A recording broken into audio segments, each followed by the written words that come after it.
তো এই যে এই ঘটনাটা উনি উল্লেখ করার মাধ্যমে কিন্তু উনি বলতেও পারতেন যে কোন পক্ষটাকে উনি মিন করছেন। আদারওয়াইজ এখানে একটা দূরত্ব তৈরি হয়। উনি যে প্রকল্পগুলোর কথা বলেছেন, উনি বলেছেন যে আওয়ামী লীগের দিল্লিতে দাফন হয়েছে, আওয়ামী লীগ রাজনীতি করতে পারবে না, এই কথাগুলো বিশ্বাসযোগ্য হতো যদি উনি আবার পরক্ষণেই আলাদা করার চেষ্টা না করতেন। মানে আমরা ভালো, বিএনপি ভালো এবং আমরাই ঠিক কাজটা করছি, বাকিরা জুলাই ব্যবসা করছে, এরকম একটা কনোটেশন আছে। মানে অ্যাচিভ করতে চান এবং এটা কি রাজনৈতিক কনসেনসাস ছাড়াই উনি অ্যাচিভ করতে চান, তাহলে তো আমার কাছে মনে হয় যে উনি নির্দিষ্ট কোনো ব্যক্তি প্রকল্প নিয়ে হাজির হয়েছেন। কিন্তু আমার জায়গা থেকে হচ্ছে যে যেটা কথার সূত্র ধরে আসি যে আমাদের মানে কথা অনেক কিছু বলা যায়, কিন্তু আমাদের রাজনৈতিক মামলাগুলো যেভাবে হয়ে এসছে বাংলাদেশে, সেখানে আসলে ওই যে প্রতিশোধ পরায়ণতার দৃশ্যপট কিন্তু উপস্থিত।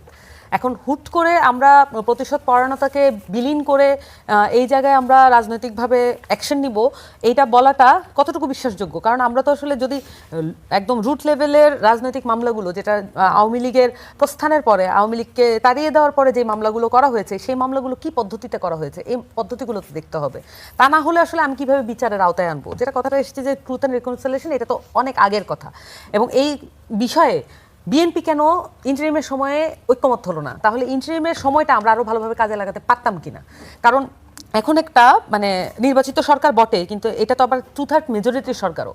যখন 2/3 মেজরিটি কেউ পায়, তখন তার প্রশাসনিক লেভেলে যেই পরিমাণ দখল এবং যেই পরিমাণ আসলে এখন যেহেতু প্রশাসক নিয়োগ করা হচ্ছে, তাহলে সেক্ষেত্রে তো প্রশাসনের ক্ষেত্রে তার যথেষ্ট দখল আছে। এবং এই আমরা ইউজুয়ালি যেটা বাংলাদেশে দেখে থাকি, রাজনৈতিক মামলাগুলোতে হয়েছে, আমি গত পরশুদিনও একজন শহীদ পরিবারের বাসায় গেছি, তাদেরকে এখন পর্যন্ত শুনানি পর্যন্ত করা হয়নি, চার্জশিট পর্যন্ত দিতে দেওয়া হয়নি। তাহলে এই যে মানে মাঠ পর্যায়ে আপনি দেখবেন একটা চিত্র, কিন্তু পলিটিক্যাল রেটরিকের জায়গায় ব্যবহার করা হয় অন্য ধরনের রেটরিক। তাহলে এটা আমি চাই না, মানে আমরা অনেক সুন্দর লেগেছে কথাগুলো, কিন্তু এটা রেটরিকের জায়গায় যদি উপস্থাপিত হয়, তাহলে হচ্ছে কার্যকারিতার জায়গায় এটা দুর্বলতা প্রকাশ হতে পারে বলে আমার আশঙ্কা। ধন্যবাদ সামান্তা শারমিন। আকবর হোসেন, আপনার কাছে আসতে চাই যে প্রধানমন্ত্রী তারেক রহমান বলেছেন যে বিচারের নামে যেন কারো প্রতি অবিচার না হয়, একটু বিলম্ব হলেও সঠিক বিচার যেন হয়, যেমনটা বলছিলেন সামান্তা শারমিন। এই যে মামলাগুলো দেয়া হয় বা জুলাইয়ের পরবর্তী সময়ে যে মামলাগুলো আমরা দেখেছি, অনেক সময় অনেকের নাম সরিয়ে দেওয়া হয়, অনেক সময় অনেকের নাম ইনক্লুড করা হয়, আসলে কতটুকু আমরা বিচার নিশ্চিত করতে পারি, সঠিক বিচার নিশ্চিত করা সম্ভব কতটুকু? এটা খুব কঠিন। এটা কঠিন এই জন্য যে দেখেন, যখন আজকে এই যে মামলাগুলো হয়ে গেল প্রায় তো 2 বছর না, এবং অনেক মামলার ইনভেস্টিগেশনের পর্যায়ে আছে, কিছু চার্জশিটের পর্যায়ে আছে, কিছু কিছু মামলা আছে এখন ইনভেস্টিগেশনের পর্যায়ে যায়নি, জাস্ট পুলিশ কেস এরকম আছে আর কি। সো এটা কিভাবে সরকার এই ন্যায় বিচার নিশ্চিত করবে, এটা আসলে এটা এত সহজ না যে ইয়েস অর নো দিয়ে বলে যাওয়া যাবে না যে এটা করতে পারবে। এটা একটা দীর্ঘ প্রক্রিয়া লাগবে, এটা হচ্ছে প্রথম কথা। আর দ্বিতীয় কথা হচ্ছে এই যে প্রধানমন্ত্রী এবং স্বরাষ্ট্রমন্ত্রী আজকে কিছু কথা বললেন, যেটা নিয়ে আপনারা বলছেন, দেখেন জুলাই নিয়ে হচ্ছে কি বিএনপির একটা মানে জুলাইটাকে বিএনপি কিভাবে এক্সপ্রেস করবে, একটা ডিলেমা আছে বিএনপির মধ্যে। যেমন স্বরাষ্ট্রমন্ত্রী এই যে আজকে এত চাঁচাছোলা কথা বললেন যে দিল্লিতে দাফন হওয়া আওয়ামী লীগ রাজনীতিতে ফিরতে পারবে না, সেদিন একজন সাংবাদিক প্রশ্ন করলেন, উনি বলছে যে না, আগে বলতে হবে যে নিষিদ্ধ আওয়ামী লীগ। এগুলো হচ্ছে আমার ধারণা যে স্বরাষ্ট্রমন্ত্রীর যে টেইন্টেড ইমেজ, ওইটাকে পুনরুদ্ধার করে ওনার প্রতিপক্ষরা করে। সো উনি এই জিনিসটা বুঝে গেছেন যে মানে তাকে কর্নার করার চেষ্টা করা হচ্ছে। সো উনি একটা পলিটিক্যাল কামব্যাক করার চেষ্টা করছেন। ওনার যে ইমেজ টেইন্টেড হয়েছে, বা ওনার এই যে স্বরাষ্ট্র মন্ত্রণালয় নিয়ে যত কথাবার্তা হচ্ছে, দেশের আইন শৃঙ্খলা নিয়ে যত কথাবার্তা হচ্ছে, ওইটা একটা পার্ট আমি মনে করি। সেকেন্ড পার্ট হচ্ছে দেখেন, মানে ওনার বিরুদ্ধে আনা অভিযোগগুলোকে উনি মানে পরিবর্তন করার জন্য উনি একটা ভাইব দেওয়ার চেষ্টা করছেন যে লোক, আপনারা আমাকে যেভাবে দেখছেন আমি কিন্তু সেই লোক না। আপনারা আমাকে যেভাবে চিত্রায়িত করার চেষ্টা করছেন, আপনারা আমাকে যেভাবে কর্নার করার চেষ্টা করছেন, আমি সেরকম না। আপনারা যেভাবে ভাবেন আমিও সেভাবে ভাবি। উনি, আমার ধারণা যে উনি এটাই বোঝানোর চেষ্টা করছেন, নাম্বার 1। নাম্বার 2 হচ্ছে যে প্রধানমন্ত্রী তারেক রহমান উনি জাতীয় ঐক্যের ডাক দিয়েছেন বা কথাগুলো বলছেন, উনি কিন্তু এই ধরনের কথাই প্রথম বলেন নাই, এর আগেও বলেছেন। এখন কথা হচ্ছে যে এই যে জামায়াত বা এনসিপি বিএনপিকে দেখানোর চেষ্টা করে যে বিএনপি মনে হয় এটার এই গণ অভ্যুত্থানের বড় পার্ট না, বা এরকম একটা কিন্তু তারা ভাইব দেওয়ার চেষ্টা করে, এটা হয়তো তারা পলিটিক্যালি দেওয়ার চেষ্টা করে। বাট আমার মনে হয় যে জামায়াত এবং এনসিপি খুব ভালো করেই জানে যে বিএনপি কী করেছে। একই জিনিস কিন্তু আওয়ামী লীগও দেখানোর চেষ্টা করে। আওয়ামী লীগ কী দেখানোর চেষ্টা করে, এই যে গণ অভ্যুত্থান যেটা হয়েছে, এটা হচ্ছে ইউনুস, জামায়াত এবং এখনকার যারা এনসিপি আর কি, তখন যারা ছাত্র নেতার ইয়ের মধ্যে ছিলেন, এটা ওদের কাজ। এটা বিএনপি এটার মধ্যে নাই। বিএনপি ভালো। এটা কেন আওয়ামী লীগ করতে চায়? আওয়ামী লীগ এটা করতে চায় কারণ আওয়ামী লীগ জানে বাংলাদেশের রাজনীতিতে তার ফিরে আসতে হলে ইফেক্টিভলি বিএনপিকে ওইটা থেকে আলাদা করতে হবে। ওইটা থেকে আলাদা করলে বিএনপিকে তারা ওন করবে। আপনি দেখবেন যে এখন আপনি যদি বিএনপির এগেনস্টে কোনো সমালোচনা করেন, সবচেয়ে সেটাকে ডিফেন্ড করতে আসবে আওয়ামী লীগের লোক। বিএনপির নিজের লোকও এত ডিফেন্ড করে না বিএনপিকে, যেটা আওয়ামী লীগের লোকজন করে। আচ্ছা, তো এখন এটা হচ্ছে বিএনপির জন্য একটা ডিলেমা, যে বিএনপিকে একটা পক্ষ দেখাতে যাচ্ছে না সে এটার পার্ট না, আর একটা পক্ষ কর্নার করার চেষ্টা করছে। সো বিএনপি আমার মনে হয় যে যেহেতু তারা রাষ্ট্র ক্ষমতায় আছে, তাদের তো একটা মাঝ বরাবর চলতে হবে। জামায়াত বা এনসিপি যে ল্যাঙ্গুয়েজে কথা বলবে, ওইটা তারেক রহমান ওই ল্যাঙ্গুয়েজে কথা বলতে পারবে না। It's very simple. কিন্তু একই সঙ্গে সালাউদ্দিন সাহেব যে কথাগুলো বলেন, এটা আমাদেরকে ধরে নিতে হবে, বা এটা আমরা জানি, বা এটা আমাদের বুঝতে অসুবিধা। আওয়ামী লীগের একবারের জন্য উচ্চারণ করেননি, নট এ সিঙ্গেল টাইম আপনি দেখাতে পারবেন না। উনি কি কোথাও বলেছেন যে শেখ হাসিনা এই শব্দটা এবং আওয়ামী লীগ এই শব্দটা, এই দুটো শব্দ উনি ডেলিবারেটলি অ্যাভয়েড করে যাচ্ছেন। সো আমার কাছে যেটা আমার আন্ডারস্ট্যান্ডিং যেটা, যে বিএনপির যে ফাইটটা against Awami League, it's a long term fight. BNP মনে করছে না যে এটা কোনো T20 গেম, যে আমি 5 বছর থাকবো এর মধ্যে সব হয়ে যাবে। বিএনপি মনে করেছে আওয়ামী লীগের সঙ্গে এই ফাইটটা করতে হলে আমাকে একটা আইডিওলজিক্যাল এবং লং টার্ম বেসিসে যাইতে হবে, এবং একই সঙ্গে যে বিচারের ব্যাপারটা যে নিশ্চিত করার ব্যাপার, প্রতিশোধ আর বিচার কিন্তু এক জিনিস না। প্রতিশোধ ইজ সামথিং এলস, বিচার হচ্ছে আলাদা জিনিস। সো বিচার করবে না এটা কিন্তু বিএনপি বলছে না, এবং বিচার কিন্তু থেমেও নাই। হ্যাঁ, সো এইখানে এই যে আজকের আমরা যে কথাগুলো বললাম, ইউ আর রাইট, আপনি যে কথাটা বললেন যে কাইন্ড অফ একটা ব্যালেন্স করার চেষ্টা। প্রধানমন্ত্রী বলছেন জাতীয় ঐক্যের কথা, অন্যদিকে সালাউদ্দিন আহমেদ বলছেন যে না, পতিত ফ্যাসিস্ট বা হোয়াট এভার যারা, তাদেরকে ছাড় দেওয়া হবে না। সো এটা একসঙ্গে যে নরম এবং গরম দুটো মিলিয়েই কথা হচ্ছে আর কি। আচ্ছা, ধন্যবাদ আকবর হোসেন। রাকিব আল হাসান, আপনার কাছে আসবো একই প্রসঙ্গে আবারও, যে বিএনপি আসলে অবস্থানগত দিক থেকে কোন দিকে যেতে চাচ্ছে? জুলাই ক্রেডিট নিতে চায় নাকি নিতে চায় না, এবং পরবর্তী এই ধরনের সেটা পারবেও না। এটা যদি বিরোধী দল চিন্তা করেন, এখন সে পাওয়ারে আছে, তখন পাওয়ারে যদি আপনি থাকেন, তাহলে ধরেন আপনার প্রত্যেকটা জিনিসে আপনার অ্যাপ্রোপ্রিয়েটলি ব্যালেন্স করতে হবে, ডেফিনেটলি। ধরেন আমি পাওয়ারে থাকা অবস্থা আমি চাইলেও সবকিছু বলতে পারবো না, সবকিছু করতে পারবো না। কিন্তু ব্যাপারটা হচ্ছে ধরেন আওয়ামী লীগের বিষয়টা, আপনি যদি আমার অবজারভেশন জানতে চান, তাহলে আমি সেটা বলতে চাই। সেটা হচ্ছে ধরেন আওয়ামী লীগের বিষয়ে যে সামটাইমস এটা মনে হয় যে খুবই কঠোর, সামটাইমস মনে হচ্ছে যে না একটু ওকে ছাড় দেই। আবার বিএনপির মধ্যে এই ধরনের একটা ডাইলেমা তৈরি হয়েছে, যে সেটা হচ্ছে কি জামাত ইস্যুতে, বিশেষ করে জামাত ইস্যুতে বিএনপিটা হয়তো মনে করে, আমি ভোটের ক্ষেত্রে এটা নিজে দেখেছিলাম, ধরুন ভোটের ক্ষেত্রে মনে করেছিলাম যে আপনি দেখেন ভোটের ক্ষেত্রে যে আওয়ামী লীগ যে ভোটটা দিয়েছে, এবারে যে পার্সেন্টেজে আওয়ামী লীগ ভোটাররা বা আমি মতাদর্শের লোক ভোট কেন্দ্রে গিয়েছে, কী কারণে গিয়েছে? একটা অংশ মনে করছে যে জামাতকে কোনোভাবে ক্ষমতা না দেওয়া যাবে না, বিএনপিকে ভোট দাও। আর একটা অংশ মনে করছে যে ধরেন জামাত অধিষ্ঠিত এলাকাগুলোতে সে মনে করছে যদি জামাতের সাথে আমি হাত মিলাই, 22% বিএনপির সাথে হয়েছে এটা, যে আমি যদি হাত মিলাই তাহলে আমি ব্যবসা করতে পারবো, অফিস করতে পারবো, এলাকায় টিকতে পারবো, মামলা হবে না। মামলার বিষয়ে একটা তথ্য দিই আপনাকে, সেটা হচ্ছে ধরেন বাংলাদেশের যে পলিটিক্যাল মামলাগুলো হয়, আমি ধরে নিতে পারেন যে একেবারে অলমোস্ট 90% এগুলো ভুয়া। এবং সে ধরেন এখানে আরেকটা বাংলাদেশের এটা আইনবিদরা ভালো বলতে পারবে, আইনজীবীরা, ধরেন একটা পলিটিক্যাল মামলা হয়েছে, হ্যাঁ, ধরেন খুনের মামলা, তারপর হচ্ছে কি মারামারি মামলা, আসামি হয় ধরেন 5 থেকে 7 জন, 10 জন, 20 জন, অজ্ঞাতনামা আসামি দেখবেন 300-400। এবং ধরেন এটাকে দিয়েই হচ্ছে আপনি তাকে অ্যারেস্ট করে তারপরে আর বাংলাদেশে মামলার যে প্রসেস, সেই মামলার প্রসেসটা যদি আপনি কমাই আনতে পারেন, এবং বাংলাদেশে এখনো যে অবস্থা, আপনি এখন একটা মামলা শুরু করলে এটা শেষ হতে লাগবে 10 থেকে 12 বছর। সুতরাং এই শর্ট টাইমটা ফ্রেমের মধ্যে যদি আপনি আনতে চান, তাহলে এখানে সুবিচার নিশ্চিত করাটা খুবই টাফ। এখন আমি মনে করি ধরেন এখানে বিশেষ করে আইনগত ক্ষেত্রে, যে আইন মন্ত্রণালয়ের ক্ষেত্রে এখানে আমূল একটা সংস্কার লাগবে। এটা ইউনূস সরকার আমল সংস্কারের কথা আমি বলতেছি না, এখানে আমূল রাতারাতি একটা বিশাল একটা বৈপ্লবিক পরিবর্তন লাগবে।